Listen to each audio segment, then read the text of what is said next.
बस, micro र टेम्पोमा जोरबिजोर प्रणाली हट्यो, मोटरसाइकल र ट्याक्सीमा भने यतावत। माघ मसान्तसम्मै उपत्यकाका विद्यालय र फिल्म हल बन्द गर्न प्रशासनको आदेश। रात्रिकालीन व्यवसायीहरूको चेतावनी, 1 हप्ताभित्र व्यवसाय सञ्चालन गर्न नदिए लाखौँलाई सडकमा उतार्छौँ। नेपालमा कोरोना महामारी, स्वास्थ्य जनचेतना जगाएर भन्दा लौरो देखाएर वा तर्साएर कोरोना नियन्त्रण गर्ने प्रयास। नेपाल रेलवे कम्पनी नजन्मिँदै राजनीतिक दलको चेपुवामा रेल नचल्दै पूर्व कर्मचारीहरूको कार्यालयमा तालाबन्दी। स्थानीय चुनावसँग किन डराइरहेका छन् गठबन्धन, यो सम्बन्धी जानकारी। थप 6000 बढीमा कोरोना संक्रमण, एकैधिरा 10 संक्रमितको मृत्यु। संविधानसँग बाजिएको कानुनका आधारमा निर्वाचनमा जानु संविधान विरोधी काम हुने वामदेव गौतमको भनाई। कांग्रेसको केन्द्रीय कार्य सम्पादन समिति गठन, कुन नेताहरू परे, यो सम्बन्धी सम्पूर्ण जानकारी। वडा सचिवद्वारा 53 लाख सामाजिक सुरक्षा भत्ता गायब। निमुखा गरिबलाई मिलेको सानो राहत, उमाशंकर रायभरलाई 25,000 धरौटीमा छोड्न सर्वोच्चको आदेश, आइतबार छुट्ने। खाल्डोमा गैंडा मरेपछि सडक निर्माण गर्ने ठेकदार विरुद्ध पक्राउ पूर्जी। अरूले बाँडे दूधमा अनुदान, रत्नगरले दियो किसानलाई गाई। 12 वर्षमाथिका 51% नेपालीले कोरोना विरुद्ध पूर्ण खोप लगाएको प्रधानमन्त्रीको दाबी। विमानस्थल अध्यागमनका कर्मचारीले कार्यालयमा मोबाइल चलाउन नपाउने। तराईमा चिसो र हुस्सुका कारण जनजीवन कष्टकर। हिमाली क्षेत्रमा भारी हिमपात, हिउँ पगालेर पानी खान विवश। आइपिओ जारी गर्दै जाल्पा सामुदायिक लघुवित्त, माघ 21 गतेदेखि सर्वसाधारणले आइपिओ भर्न पाउने। सलमान खानलाई नेपाल ल्याउँदै निर्मल पूर्जा, कहिले आउँदैछन्, यो सम्बन्धी जानकारी। र यो पटक टी20 विश्वकप खेल्न नेपाल विश्व छनौटको फाइनलमा पुग्नुपर्ने। उपत्यकाका 3वटै जिल्ला प्रशासन कार्यालयले सार्वजनिक बस, माइक्रो बस र टेम्पोमा जोरबिजोर प्रणाली हटाएका छन्। शुक्रबार काठमाडौँ, भक्तपुर र ललितपुरका प्रमुख जिल्ला अधिकारीहरूको संयुक्त बैठकले सार्वजनिक यातायातका साधन, बस, माइक्रोबस र टेम्पोमा लगाइएको जोरबिजोर प्रणाली हटाउने निर्णय गरेको हो। तर निजी सवारी साधन, कार, मोटरसाइकल, स्कुटर र सार्वजनिक ट्याक्सीमा भने जोरबिजोर प्रणाली यथावत राखिएको छ। ललितपुरका प्रमुख जिल्ला अधिकारी घनश्याम उपाध्यायले कोरोना भाइरस संक्रमणको जोखिम लगायत पछिल्लो परिस्थितिको मूल्याङ्कन गरेर सार्वजनिक साधनमा जोरबिजोर हटाइएको र निजी सवारी तथा ट्याक्सीको हकमा यसअघि कायम गरिएको जोरबिजोर प्रणालीलाई यथावत राखिएको बताए। यसअघि जारी आदेशका अन्य प्रावधानलाई भने निरन्तरता दिइने उहाँले बताउनु भएको छ। प्रमुख जिल्ला अधिकारीहरूको बैठकले विद्यालय, रात्रिकालीन व्यवसाय र फिल्म हल लगायतका भिडभाड हुने क्षेत्रमा माघ मसान्तसम्म बन्द राख्ने निर्णय गरेको छ। आज बसेको उपत्यकाको 3वटा सिडिओको संयुक्त बैठकले यस्तो निर्णय गरेको हो। यसअघि शुक्रबार नै बसेको कोभिड-19 सङ्कट व्यवस्थापन केन्द्रको बैठकले माघ मसान्तसम्म शैक्षिक संस्था, फिल्म हल बन्द राख्ने निर्णय गर्न सिफारिस गरेको थियो। रात्रिकालीन व्यवसायीहरूले 1 हप्ताभित्र व्यवसाय सञ्चालन गर्न नदिए लाखौँलाई सडकमा उतार्ने चेतावनी दिएको छ। शुक्रबार काठमाडौँमा पत्रकार सम्मेलन गर्दै व्यवसायीले स्वास्थ्य मापदण्ड अपनाएर सुरक्षित तरिकाले रात्रिकालीन व्यवसाय सञ्चालन गर्न नदिए 1 लाख व्यवसायी र 3 लाख मजदुरसहित सडक सङ्घर्षमा उत्रने चेतावनी दिएका छन्। पत्रकार सम्मेलनमा रात्रिकालीन मनोरञ्जन व्यवसायी सङ्घको अध्यक्ष आशिष खड्काले सरकारले तत्काल व्यवसाय सञ्चालन गर्न नदिए सडकमा उत्रन बाध्य हुने चेतावनी दिनुभएको छ। जिम्मेवार निकायमा पुग्दा आफूहरूले व्यवसाय तत्काल सञ्चालन गर्न पाउनेमा ढुक्क नभएको खड्कीले बताउनुभयो। त्यस्तै दोहोरी व्यवसायी सङ्घको अध्यक्ष विनोद श्रेष्ठले रात्रिकालीन व्यवसाय बन्द हुँदा कामदारहरू बेरोजगार हुनु परेको बताउनुभयो। सरकारले बिना अध्ययन नै यो व्यवसायलाई बन्द गराउँदा सञ्चालक मात्र नभएर त्यहाँ कार्यरत श्रमिकहरूको समेत बिजोग भएको छ। त्यसैगरी कार्यक्रममा बोल्दै व्यवसायी केशर बहादुर बुढाथोकीले अन्य पेशा व्यवसाय भन्दा सबैभन्दा बढी मर्कामा पर्ने रात्रिकालीन व्यवसाय भएको गुनासो गर्नुभएको छ। कोभिड-19 संक्रमण सुरक्षाको कि स्वास्थ्यको समस्या? पक्कै पनि यो स्वास्थ्यको समस्या हो, तर सुरुदेखि यसलाई सीमा र सुरक्षासँग बढी जोड्ने प्रयास गरियो। डर त्रास देखाएर नियन्त्रण गर्ने प्रयास भए नागरिकले पनि यो स्वास्थ्य सङ्कटमा आफ्नो भन्दा सुरक्षा संयन्त्रको जिम्मेवारी बढी देखियो। लौरो देखाएर वा तर्साएर कोरोना नियन्त्रण गर्ने प्रयास भइरह्यो। यसले स्वास्थ्य र जनचेतनाको पक्षलाई गौण बनाइदियो। समाजशास्त्री मुकेश सिंह भन्नुहुन्छ, पहिलो र दोस्रो चरणमा मुलुकभर विभिन्न ठाउँमा लाठी जुलुस प्रदर्शन गरियो। घरबाट निस्केकालाई बीच सडकमा घण्टौं बसाइयो, कान समाएर उठपस गर्न लगाइयो। केन्द्र, प्रदेश, जिल्ला र स्थानीय स्तरमा रहेको कोभिड-19 सङ्कट व्यवस्थापन समन्वय केन्द्र र समितिहरूमा स्वास्थ्य विज्ञ भन्दा सुरक्षा अधिकारीलाई बढी महत्त्व दिएको देखिन्छ। दोस्रो दर्जामा वा प्राथमिकतामा नराखिँदा स्वास्थ्य कर्मीको काम गर्ने मनोबल खस्कियो। उनीहरूको भूमिकालाई थप फराकिलो बनाउनु पर्नेमा खुम्चाउँदै लगियो। छिमेकी मुलुकहरूमा समेत कोभिड सम्बद्ध समितिको नेतृत्व स्वास्थ्य विज्ञहरूले गरिरहेका छन्। जनस्वास्थ्य विज्ञ डाक्टर सुरेश मेहता भन्नुहुन्छ, यो सुरक्षाको नभएर निसन्देह स्वास्थ्यको समस्या हो भन्ने सन्देश पनि यहाँबाट जान्छ। त्यही अनुरूप योसँग लड्न नागरिक स्तरमा तयारी हुनुपर्छ भन्ने प्रभावकारी कार्यक्रम छिमेकीले अगाडि बढाएको देखिन्छ। स्वास्थ्य सावधानी नै कोरोनासँग लड्ने अन्तिम हतियार भएको नागरिकलाई बुझाउन नसक्दा वा उनीहरूले बुझ पचाउँदा समस्या उत्पन्न भइरहेको मेहता बताउनुहुन्छ। सार्वजनिक यातायात, अस्पताल र बजारमा सर्वसाधारणले अझै हेलचक्राइ गरिरहेको देखिन्छ। नेपालमा पछिल्लो समय तीव्र रूपमा कोरोना संक्रमितहरू बढिरहेका छन्। हाल नेपालमा 500 भन्दा बढी सक्रिय संक्रमित भएको जिल्लाहरूको संख्या 20 पुगेको छ। स्वास्थ्य तथा जनसङ्ख्या मन्त्रालयका अनुसार मोरङ, सुनसरी, झापा, धनुषा, सप्तरी, सिराहा, काठमाडौँ, ललितपुर, भक्तपुर, चितवन, मकवानपुर, काभ्रे, नुवाकोट, कास्की, नवलपरासी पूर्व, तनहु, बाँके, रूपन्देही, दाङ र कैलाली रहेका छन्। त्यस्तै 200 वटा भन्दा बढी संक्रमित भएका 18 वटा जिल्लाहरू रहेका छन्। उक्त जिल्लामा पर्सा, बारा, महोत्तरी, सर्लाही, धादिङ, सिन्धुपाल्चोक, सिन्धुली, दोलखा, गोर्खा, स्याङ्जा, बागलुङ, पाल्पा, गुल्मे, बर्दिया, नवलपरासी पश्चिम, सुर्खेत र कञ्चनपुर रहेका छन्। नेपाल रेलवे कम्पनी लिमिटेडको जनकपुर धाम स्थित कार्यालयमा तालाबन्दी गरिएको छ। ज्यालादारका रूपमा काम खटाउने भनिएका 151 जना कर्मचारीलाई बिना कारण हटाएर नयाँलाई नियुक्त गरेको विरोधमा पुराना कर्मचारीहरूले रेलवे कम्पनीको कार्यालयमा तालाबन्दी गरेका छन्। रेलवे कर्मचारी सङ्घर्ष समितिका मञ्जय गोइतले सहायक स्टेसन मास्टर पदमा 2058 सालदेखि नै कार्यरत रहेको र अहिले आएर बिना कारण आफूहरूलाई हटाइएको विरोधमा तालाबन्दी गरेको बताउनुभयो। उहाँले भन्नुभयो, 2 हप्तादेखि धरना प्रदर्शन गर्दै आएका छौँ। कहीँ कतै सुनवाई नभएपछि कम्पनीको कार्यालयमा बाध्यतावश तालाबन्दी गरेको हुँ। उहाँले प्रमुख जिल्ला अधिकारी सुरेन्द्र पौडेललाई ज्ञापन पत्र समेत बुझाएको र प्रजीय पौडेलले रेलवेका महाप्रबन्धक निरञ्जन झालाई कोरोना संक्रमण भएको भन्दै समस्या समाधान गर्न आल्टार गरिरहेको दुखेसो पोख्नुभयो। महाप्रबन्धक निरञ्जन झाले 55 जना नयाँ कर्मचारीलाई नियुक्ति गरी पुरानो कर्मचारीलाई अवमूल्यन गरेर पुनः नयाँ तालिम दिन सञ्चालन गरेपछि पुराना कर्मचारीहरू आन्दोलित भएका छन्। नेपाल रेलवेलाई कानुनी तथा प्राविधिक कारण देखाई जयनगर कुर्था सडकमा नियुक्त भएका कर्मचारीलाई 81 सूचना निकालेर नवनियुक्त महाप्रबन्धक झाले हटाएपछि उनीहरूले आफूहरूलाई पुनः समायोजन गर्न माग गरेका छन्। सबैभन्दा दुःखद कुरा के छ भने कम्पनी सुरुवात भइसकेको छैन, भनिएको रेल चलिसकेको छैन र रेलवे कम्पनीमा तालाबन्दी सुरु भइसकेको छ, कर्मचारीहरूको आन्दोलन सुरु भइसकेको छ। अब यो सरकारी संस्थान जन्मदैदेखि राजनीतिक दलहरूको खिचातानीमा परिसकेको छ। यस्ता सरकारी संस्थानहरू खडा गरिएको छ जुन जन्मजातै सरकारी संयन्त्रका कारण घाटामा गइरहेको छ। यस्ता कम्पनीहरू सरकारले सञ्चालन गरेर देशको विकास होला भन्ने कल्पना गर्नु नै मूर्खतापूर्ण हुने देखिएको छ। स्थानीय तहमा एमालेको वर्चस्व छ, प्रदेश र संघीय सरकारमा भने अरू दल नै छन्। उनीहरू एमालेलाई घेराबन्दी गरिरहेका छन्। यस्तो अवस्थामा स्थानीय सरकारबाट पनि एमालेलाई हटाएर अरू जनप्रतिनिधि ल्याउनु सत्तारूढ गठबन्धनको हितमा हुन्छ।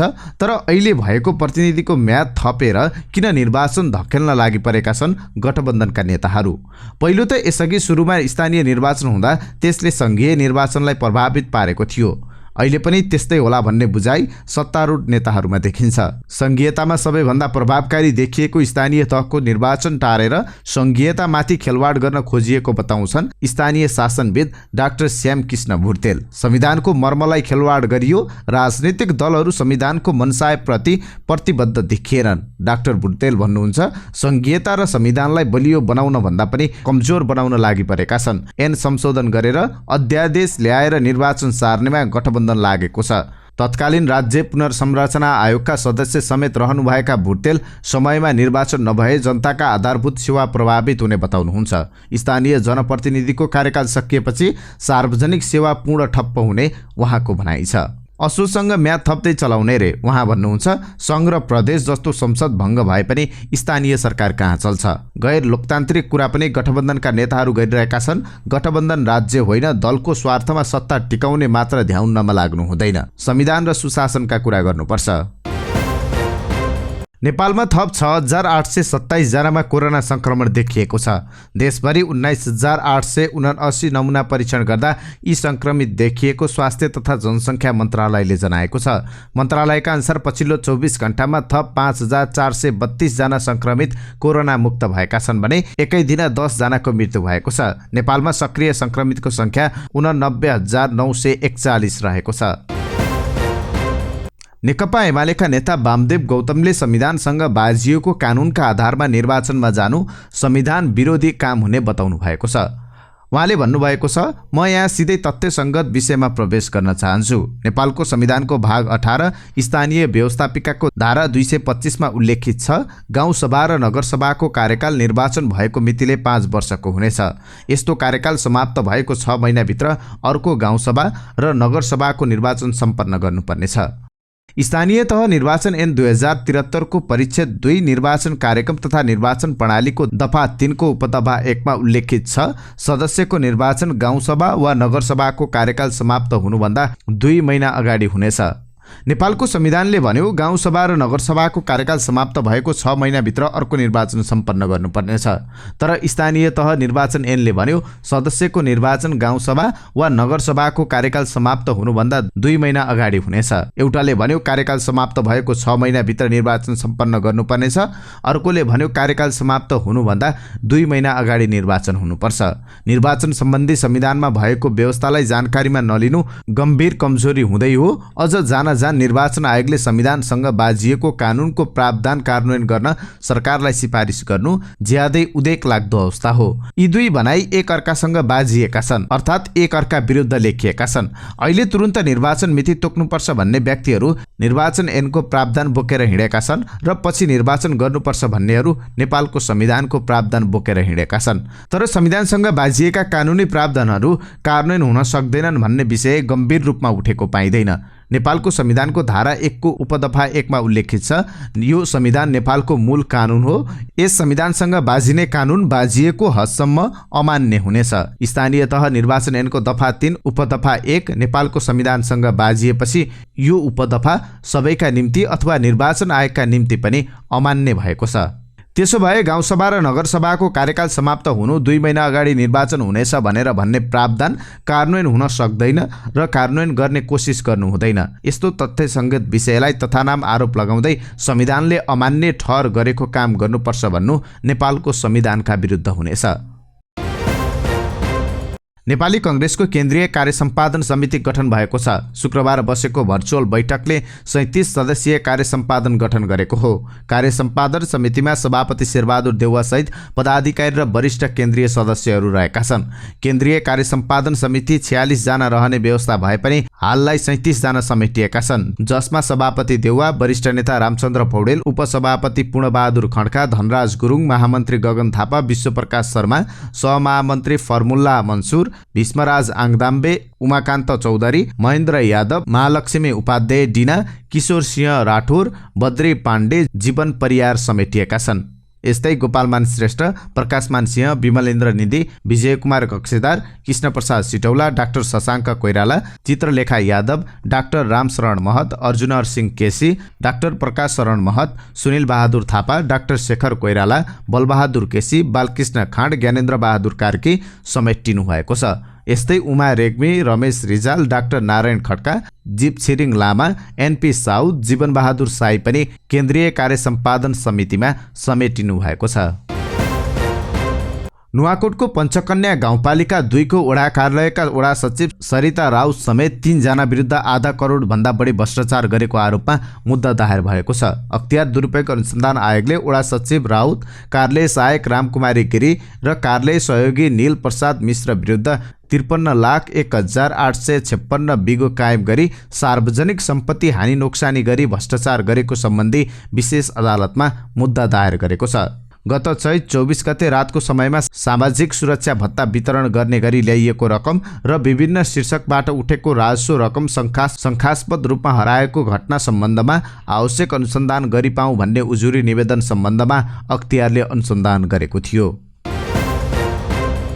सर्वोच्च अदालतले बाराका उमाशंकर रायभरलाई 25,000 रुपियाँ धरौटीमा छाड्न आदेश दिएको छ। पाटन उच्च अदालतले गत वर्षको फागुन 19 गते 75 लाख धरौटी मागेपछि बुझाउन नसकेर नक्कु कारागारमा रहेका रायभरलाई 25,000 धरौटीमा छाड्न सर्वोच्च अदालतका न्यायाधीश द्वय विशम्बर प्रसाद श्रेष्ठ र सपना प्रधान मल्लको इजलासले आदेश दिएको हो।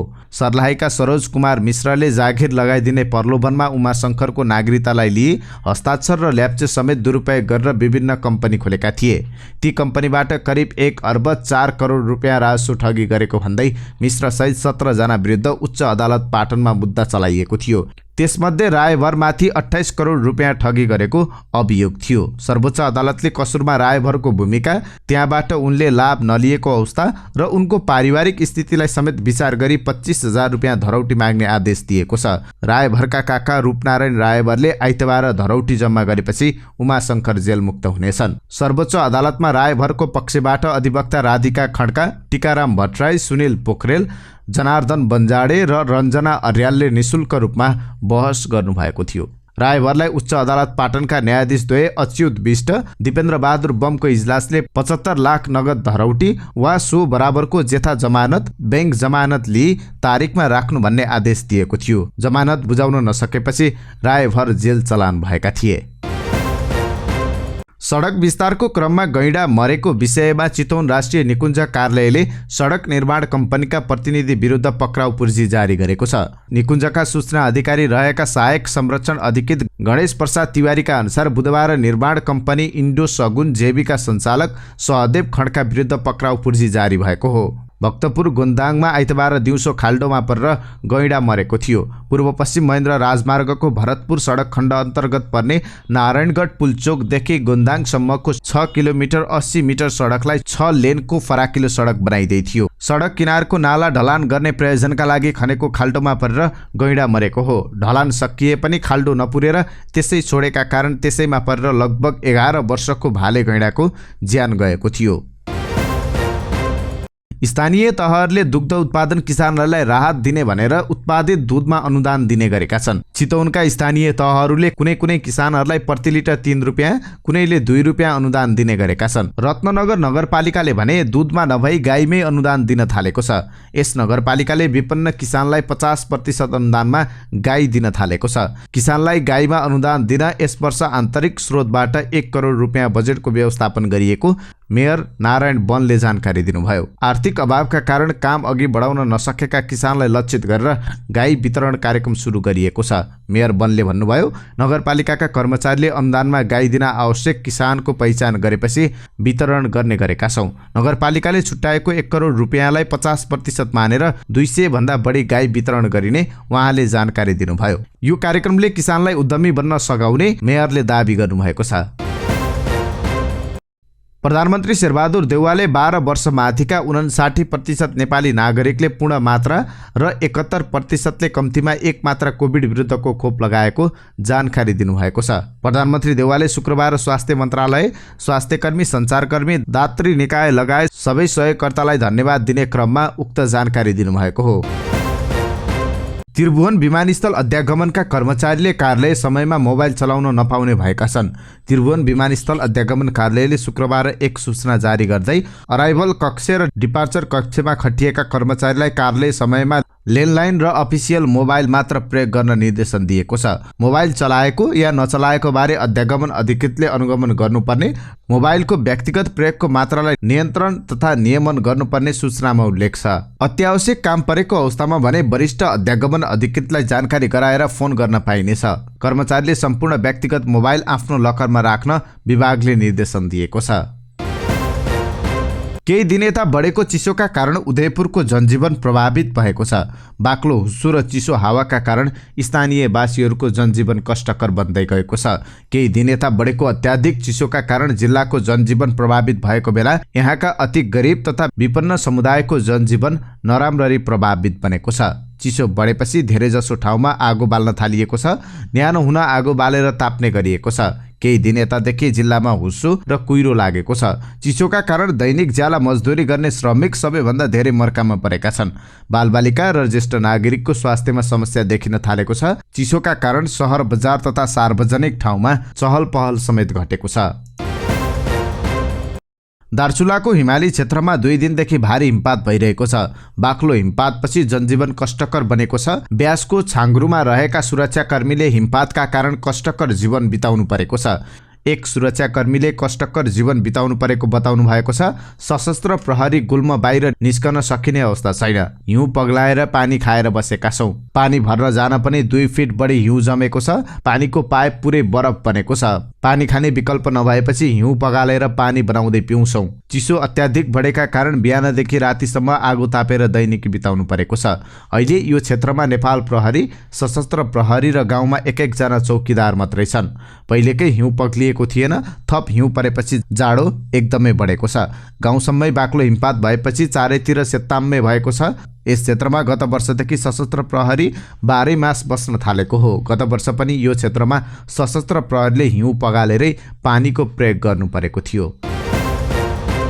जाल्पा सामुदायिक लघुवित्त वित्तीय संस्थाले यही माघ 21 गतेदेखि सर्वसाधारणका लागि साधारण सेयर बिक्री खुल्ला गरेको छ।